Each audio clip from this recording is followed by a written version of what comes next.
आप जब मूव करते हैं कनाडा से और नॉन रेजिडेंट हो जाते हैं तो it is much better to dispose of everything that you own there. So friends, social media का फ़ायदा ये है कि जब से मैंने यूट्यूब पे वीडियोस अपलोड करना शुरू की हैं, मेरा कनेक्शन जो है पूरी दुनिया में बहुत सारे डिफरेंट लोगों से होना शुरू हो गया है, जिसमें कनाडा से भी लोग होते हैं, यूएई से तो होते ही हैं लोग, ऑफ कोर्स पाकिस्तान से ऑफ कोर्स होते हैं, इंडिया से भी बहुत सारे लोग होते हैं।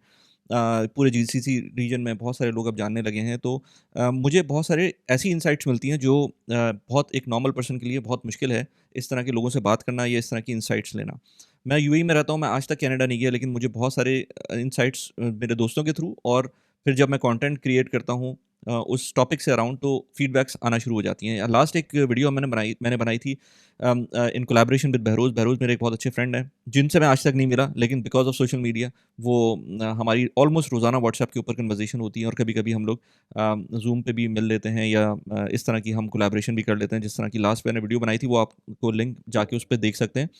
एक ईमेल आई थी कनाडा से, एक साहब थे जो कि थोड़ा-सा कंसर्न थे क्योंकि उनको हैंड टू माउथ वाली सिचुएशन थी। सैलरी 200,000 दिरहम्स डॉलर्स से ऊपर थी कनाडा में, अच्छी जॉब थी, लेकिन क्योंकि फैमिली बड़ी थी and he was a single earner in the family, इस वजह से जो सेविंग थी वो उस तरह से नहीं हो पा रही थी। सो उस जब हमने वीडियो अपलोड की तो उसके अंदर कुछ कमेंट्स आए थे, तो वो भी आप जाके देख सकते हैं। मैं भी गो थ्रू कर रहा था उन कमेंट्स को, तो बहुत सारे लोग डिफरेंट बातें कर रहे थे। जिसके अंदर ऑफ कोर्स ये जो भी हम बात करते हैं इसके अंदर कोई इन्वेस्टमेंट एडवाइस नहीं होती है, ना कोई टैक्स एडवाइस होती है। लेकिन क्योंकि एक सिनेरियो बन चुका होता है, मैं खुद भी ऐसे अभी आमिर जीवानी के साथ मैंने 2-3 पॉडकास्ट की हैं जो कि टैक्स एडवाइज़र हैं, टैक्स कंसल्टेंट हैं। कनाडा से भी रिलेटेड काम करते हैं वो, दुबई से रिलेटेड भी काम करते हैं, क्योंकि वो दुबई में रहते-रहते कनाडा गए थे। तो यहाँ पर भी उनकी फ़र्म है और कनाडा में भी है, तो उनके साथ जब मैंने पॉडकास्ट की थी, उनके साथ काफ़ी चीज़ें मुझको नई-नई चीज़ें पता चली थी, जो कि आज मैं डिस्कस भी करूँगा इस वीडियो के अंदर। जो मैं कमेंट्स देख रहा था उसके अंदर बहरोज़ की एक फ़ेमस कोट है उनका कि फ़तवा अगेंस्ट प्रॉपर्टी। तो वो उसपे किसी ने कहा था कि informative discourse specially the use of फ़तवा for emphasis was so engaging. और इसी तरह से और बहुत सारे कमेंट्स थे, तो उस वीडियो में जब आप जाएँगे तो कमेंट्स ज़रूर पढ़ा करें, क्योंकि उन कमेंट्स के थ्रू आपको नई इनसाइट्स मिलती हैं। मुझे खुद, मैं सारे कमेंट्स पढ़ता हूँ और मुझको नई-नई चीज़ें पता चलती हैं। So this was about the older video जिसके अंदर हमने बात की थी उनके साथ, उनकी सिचुएशन के ऊपर बहरोज़ से मैंने डिस्कस किया था, क्योंकि वो स्पेसिफिकली कनाडा से रिलेटेड बात हो रही थी। आज उन्हीं साहब ने दोबारा से ईमेल की है और उन्होंने एक डिफरेंट एस्पेक्ट्स से ईमेल की है और उस पे थोड़ा-सा मैंने बहरोज़ से बात की थी, लेकिन हमारा टाइम मैच नहीं कर पा रहे थे, तो मुझे वीडियो बनानी थी, तो मैंने कहा मैं खुद बना लेता हूँ एंड थोड़ा-सा मैंने उनसे फीडबैक ले ली थी बहरोज़ से इस बारे में। ख़ैर इन एनी केस हम लोग ईमेल की तरफ चलते हैं। सो ईमेल इस तरह से है, अगेन मैं जब भी ईमेल पढ़ता हूँ इस तरह से, तो हमेशा ट्राई करता हूँ कि एज़ मच एज़ पॉसिबल जो आइडेंटिटी है वो रिवील ना हो सके। सो अस्सलाम वालेकुम वली। I hope this message finds you well. Sorry to bug you again with another query, and I'm hoping you can help or advise me, as your previous podcast was extremely helpful. To give you a quick recap, अच्छा इसका तो मुझे पता था, क्योंकि जब ये मैं वीडियो डाल रहा हूँ तो मुझे आइडिया है कि ये किस बारे में बात कर रहे हैं। लेकिन जो लोग नए हैं, अगर उन्होंने पिछली वीडियो नहीं देखी, तो थोड़ा-सा रिकैप कर लेते हैं। I am 40 years old, working in IT in Canada in a senior management position with an annual salary of 200,000 dirhams, dollars again. While the role is fulfilling, the heavy taxation here means I'm barely living paycheck to paycheck. I managed to save around $1,000 per month, which goes towards my kids' RESP with a small portion allocated to my TFSA. I have been exploring possibilities of migrating to the US, but visa limitation have been a hurdle. As a Canadian citizen, the most viable route is via the TN visa, but I've had no success so far. In the meantime, I've received a job offer from Fortune 100 American company for a role in Dubai, with options available to relocate to Saudi or Kuwait. The package is around 60,000 dirhams per month, which includes accommodation and children's education. If this is the case, खैर अभी बात करते हैं. However, the job title is IT consultant or IT analyst, which feels like a step down from my current senior management role. I am torn between the following considerations. So, first point is financially, the tax-free income in Dubai would put me in a better position than my current situation in Canada.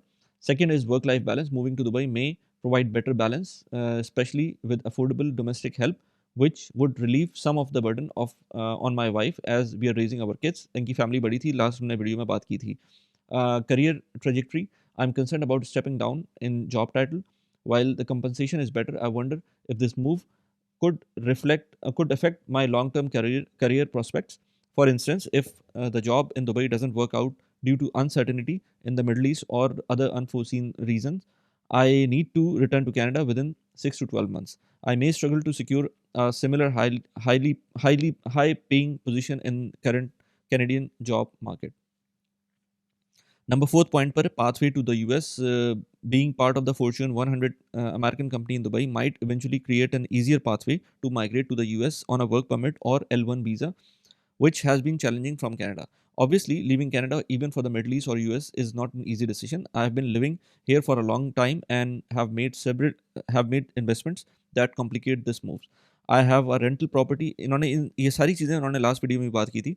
तो उसके बाद मैंने एक आमिर जिवानी के साथ podcast की थी और उसके अंदर भी मुझको काफ़ी इनसाइट्स मिली थी आमिर जिवानी के थ्रू, जिसमें मुझे पता चला था कि यार आप जब मूव करते हैं कनाडा से एज अ और नॉन रेजिडेंट हो जाते हैं तो it is much better to dispose of everything that you own there. Stocks की इन्वेस्टमेंट्स हो जाएँ, प्रॉपर्टी की इन्वेस्टमेंट्स, रेंटल वाली प्रॉपर्टी की इन्वेस्टमेंट्स हो जाएँ, या आपका अपना घर हो जाए, उसको रेंट आउट करना पड़ता है.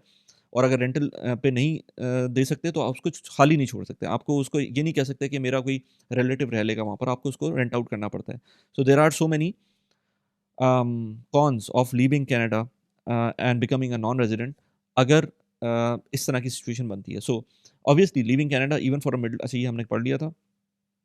I have a rental property which is currently in $100,000 negative equity due to economic downturn. However, it is generating cash flow, so I'm reluctant to sell it. I have an RESP for my kids' education worth $20,000, but if I leave Canada, I need to close it.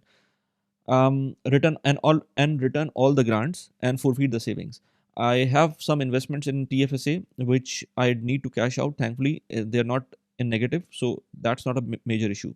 I'd like to keep my primary home and rent it out along with the rental property. With this would mean dealing with non-resident taxation and managing rental income, which adds to the hassle.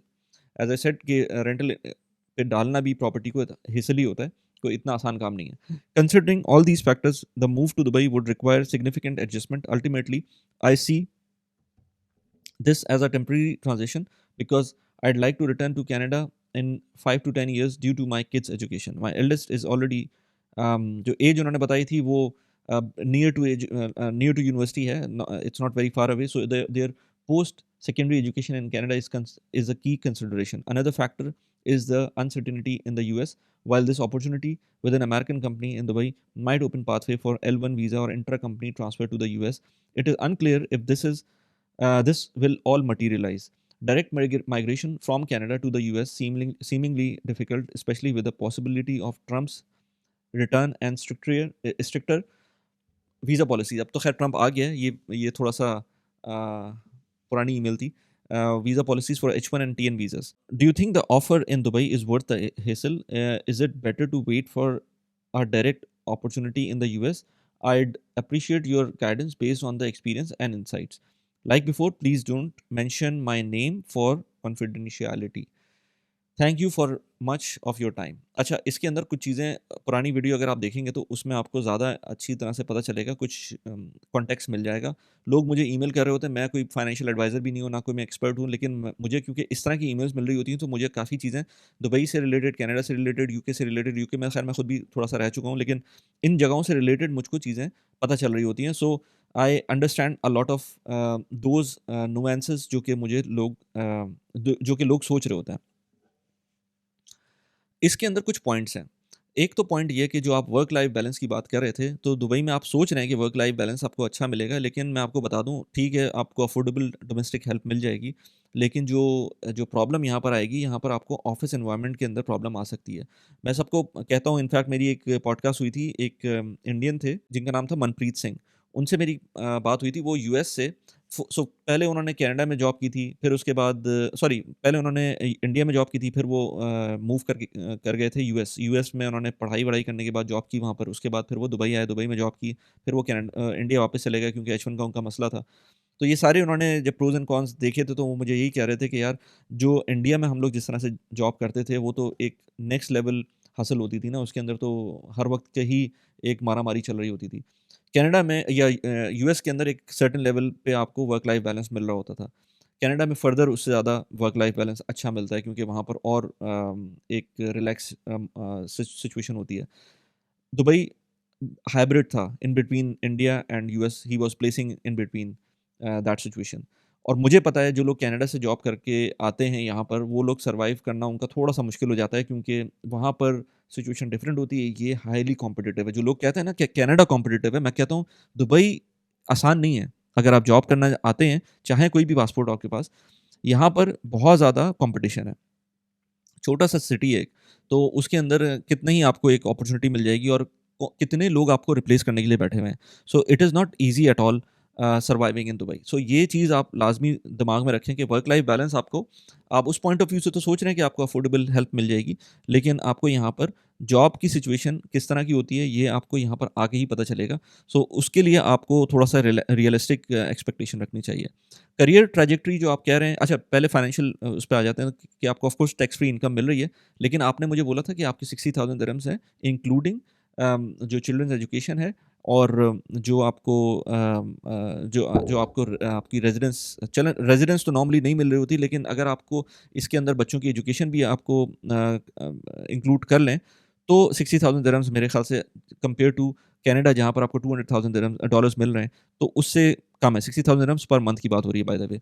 सो मेरे ख़्याल से थोड़ा-सा कम है उसके अंदर, क्योंकि लोग इससे बेहतर अचीव कर लेते हैं, specially when they are coming from Canada, specially when they are already having $200,000 of income in Canada. और फिर आपको स्टेप डाउन भी हो रहे हैं क्योंकि आप कह रहे हैं कि टाइटल के अंदर भी आपको उतना अच्छा वो नहीं मिल रहा। करियर ट्रैजेक्टरी के पॉइंट ऑफ व्यू से आप कह रहे हैं कि आपको एक ऑप्शन मिल सकता है पाथवे टू द यूएस। तो अगर आप कनाडा में बैठ के टीएन वीज़ा नहीं ले पा रहे, जो कि एक और पॉइंट है मेरे हिसाब से, जो लोग कहते हैं ना कि डिग्री की कोई इंपॉर्टेंस नहीं होती, मेरे ख्याल से डिग्री की एक मिनिमम डिग्री की इंपॉर्टेंस होती है। इवन टीएन वीज़ा को मैं जब स्टडी कर रहा था, तो उसके अंदर भी आपको एक सर्टेन टाइप की डिग्री आपके पास होनी चाहिए। तो डिग्री की इंपॉर्टेंस अपनी जगह पर है। जस्ट अ क्विक ब्रेक, क्योंकि मेरा चैनल यूजुअली एक्सपैट्स देखते हैं, ज़्यादातर जो एक्सपैट्स होते हैं वो इंडिया, पाकिस्तान, बांग्लादेश, नेपाल, श्रीलंका इस तरह की जगहों से होते हैं, और जो लोग व्यू कर रहे होते हैं वो तो या तो जीसीसी कंट्रीज़ के अंदर होते हैं, या फिर वो यूएस, कनाडा, ऑस्ट्रेलिया या पूरी दुनिया में कहीं से भी हो सकते हैं। उन लोगों को जब अपने बैक होम पैसे भेजने होते हैं, तो उनके लिए 2 प्रायोरिटीज़ होती हैं। एक तो ये कि जो उनका रेट है वो बेस्ट इन क्लास रेट हो, उससे अच्छा रेट कोई और ना दे सके। दूसरा ये कि जो पैसे भेज रहे हैं वो एज़ सून एज़ पॉसिबल उनके बैंक अकाउंट में रिफ्लेक्ट हो जाएँ, या फिर उनके रिलेटिव्स के अकाउंट में रिफ्लेक्ट हो जाएँ। तो जो मैं ऐप यूज़ करता हूँ वो बहुत ही ज़बरदस्त ऐप है, और उसके थ्रू जब भी मैंने पैसे भेजे, क्विक रिसीव हुए हैं और बहुत बेहतर रेट्स मिले हैं compare to others. So without further do, अगर आपको पैसे भेजने हैं तो मेरा रेफरल कोड यूज़ करके जब आप पैसे भेजेंगे, तो आपको समवेयर बिटवीन $10 टू $15 जो भी ऐप की टर्म्स एंड कंडीशन उस वक़्त की होंगी, वो आपको मिलेंगे पहले ट्रांसफ़र के ऊपर। So don't wait and make your first transfer now. So anyways, degree आपके पास होते हुए भी आपको टीएन वीज़ा के अंदर प्रॉब्लम हो रही है, तो यहाँ से एल-1 वीज़ा के अंदर तो हम फार फेच एक चीज़ होती है, हम सोच ही रहे हैं ओवरआर्चिंगली कि आपको ये ऑप्शन मिल सकता है। तो मिल भी सकता है। I am not saying that कि यहाँ पर बैठे हुए बहुत सारे इंडियन, पाकिस्तानी मैंने देखा है एल-1 वीज़े पे जाते हैं यूएस, लेकिन अगेन ये बहुत आगे की बात है। और सबसे बड़ी बात जो यहाँ पर मैं करूँगा वो ये कि आपने ये सोचा हुआ है कि आपको कनाडा वापस जाना है, और आपको कनाडा वापस जाना है विदिन लेट्स से 5 साल 6 साल के अंदर, क्योंकि आपके बच्चों की एजुकेशन स्टार्ट हो रही है।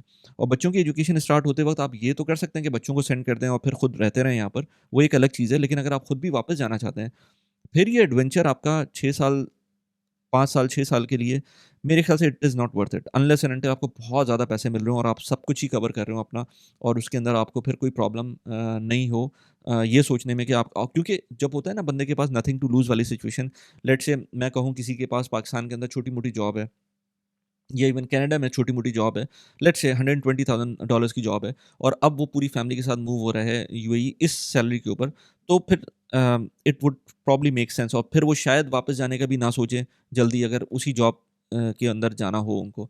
आपके पास वो सिचुएशन नहीं है उस तरह की, आपके पास थोड़ी-सी बेहतर सिचुएशन है जो in terms of your income in Canada.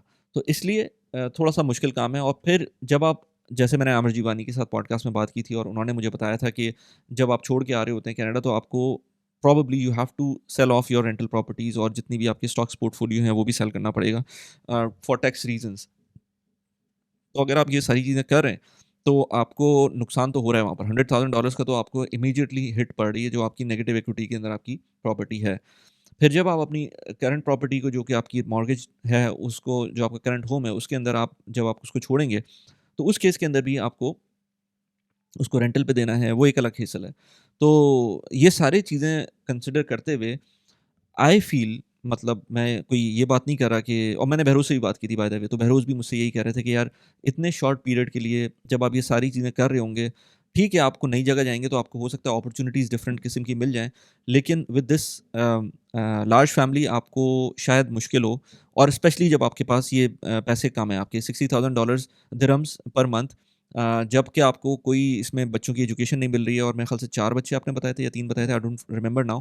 But इतने बच्चों के साथ जो आपको सारी एजुकेशन पे करनी पड़ेगी और आप ज़ाहिर-सी बात है चाहेंगे कि आप अच्छे स्कूल्स में भेजें, तो स्कूल्स तो सस्ते नहीं हैं यहाँ पर। जो आप let's say even British curriculum वाले स्कूल्स भी आप ले लें, तो आप जिस पोज़ीशन से आ रहे हैं at least 30,000 dirhams per month के स्कूल्स में जाएँगे, फिर बस की फ़ीस अलग होगी। अगर आपकी वाइफ़ ड्राइव कर रही होती हैं, तो फिर ड्राइविंग के अंदर फिर आपको गाड़ी भी लेनी पड़ेगी, 2 गाड़ियाँ लेनी पड़ेंगी। एंड सो फोर्थ आपके खर्चे होंगे। तो अगर आप 3 से 4 बच्चों की बात कर रहे हैं, तो आपके आराम से 120,000 दिरहम्स तो आपकी स्कूलिंग के अंदर निकल जाएँगे। फिर एसोसिएटेड एक्सपेंसेस और होते हैं इसके अंदर। तो 10,000 दिरहम तो आपके उसी में निकल जाएँगे। फिर अगर आप घर लेंगे और ये तो मैं मिनिमम की बात कर रहा हूँ। हो सकता है इससे ज़्यादा ही हो। 10,000 दिरहम से डेफिनिटली ज़्यादा होंगे depending on your choice of your school. फिर जब आप इसकी बात करेंगे अपने घर की, तो यहाँ पर लेट्स से आप रेंट पे भी जाएँगे, तो रेंट के अंदर जो आपकी सिचुएशन मुझे लग रही है कनाडा के अंदर जिस तरह का आपका घर होगा, उसी तरह का अगर आप घर लेना चाहेंगे यहाँ पर, तो I would say the locality choosing the locality, proximity to your office और ये सारी चीज़ें कंसिडर करते हुए, तो कहीं न कहीं आपके 200,000 दिरहम्स पर ईयर का खर्चा आ रहा होगा। तो आप इसको भी बिल्स के साथ सम लगा लें, तकरीबन 20,000 दिरहम्स का पर मंथ आपका ये खर्चा आ रहा होगा।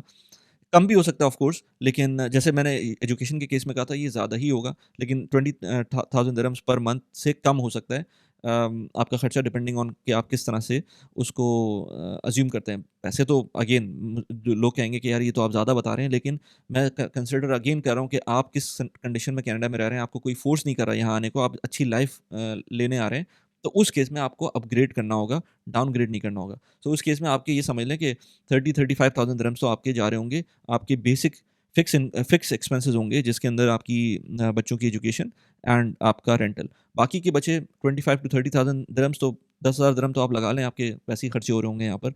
तो आप सेव कर रहे होंगे 20,000 दिरहम्स, 15,000 दिरहम्स पर मंथ, जो कि अगर आप देखें तो कितने बन जाएँगे कैनेडियन?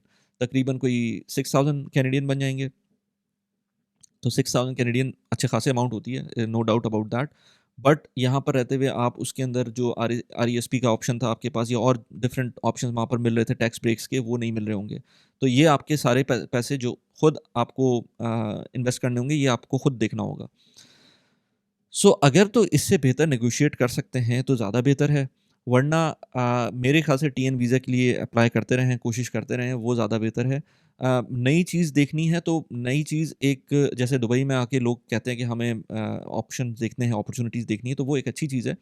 लेकिन उसके लिए आपकी फैमिली का साइज़ देखें और अपनी करियर के लेवल देखें। उसमें ये बहुत इम्पोर्टेंट है कि आप किस पोज़ीशन पर हैं। बाकी जीसीसी कंट्रीज़ के अंदर आपको कहाँ रिलोकेट करना चाहिए? मेरे ख़्याल से दुबई में ही रिलोकेट करना चाहिए। सऊदी ऑफ़ कोर्स इस वक़्त एक नई ट्रैजेक्टरी की तरफ जा रहा है, वहाँ पर ऑप्शंस आपको शायद मिल जाएँ, अगर आप वहाँ जाते हैं तो आपको हो सकता है नई जॉब अपॉर्च्युनिटीज़ मिल जाएँ। But in terms of lifestyle अभी भी यूएई ज़्यादा बेहतर है। इवन एक्सपेंसेस के हिसाब से देखा जाए तो इस वक़्त मैं जितने लोगों से बात करता हूँ सऊदीया में, वो बताते हैं कि काफ़ी ज़्यादा एक्सपेंसिव हो गया सऊदीया। पहले किसी ज़माने में हम जब बात करते थे तो कंपेयर करते थे कि यूएई सस्ता है, यूएई महँगा है, सऊदीया में सस्ता है। लेकिन सऊदीया में जिस तरह की सिचुएशन चल रही है, वहाँ पर चीज़ें एक्सपेंसिव हो गई हैं।